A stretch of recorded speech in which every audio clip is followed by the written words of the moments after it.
Indoor প্ল্যান্টের ক্ষেত্রে সবচেয়ে বেশি যে অভিযোগটা পাওয়া যায় বা মানুষ যে সমস্যাটা সবচেয়ে বেশি ফেস করে সেটা হচ্ছে ইনডোর প্ল্যান্ট মারা যাচ্ছে। আমরা আমাদের 10 বছরের বেশি সময় ধরে ইনডোর প্ল্যান্ট করার অভিজ্ঞতা থেকে দেখেছি 99% ক্ষেত্রে ইনডোর প্ল্যান্ট মারা যাওয়ার কারণ আসলে খুবই সিম্পল। ইনডোর প্ল্যান্টে বেশি পানি দেওয়া।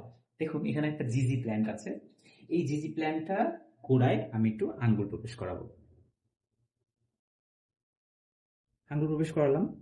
এবার আঙ্গুলটা বের করার পরে আমি দেখছি যে আঙ্গুলটা ভেজা ভেজা লাগছে এবং কিছুটা বালি এবং এর সয়েলটা আমার হাতের সাথে উঠে এসেছে।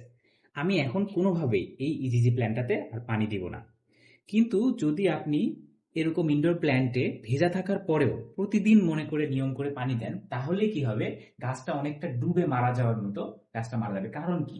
কারণ হচ্ছে আমরা যেসব গাছ বাইরে করি, আউটডোরে থাকে, যেসব গাছে কিন্তু রোদ পায়, বিভিন্ন কারণে পানিটা শুকিয়ে যায়। কিন্তু ইনডোরের গাছে কিন্তু ওইভাবে রোদ পাচ্ছে না। আপনি ঘরের মধ্যে গাছটা করছেন, লো লাইটে গাছটা করছেন, এই গাছটাতে যে পানি দেওয়া হচ্ছে এই পানিটা কিন্তু ওর ইউজ করতে অনেক সময় লাগে।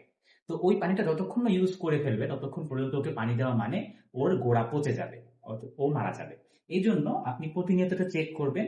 আমরা এখন কি করি, আমাদের অভিজ্ঞতা থেকে প্রতিনিয়ত আমরা এটাকে চেক করি আঙ্গুল দিয়ে।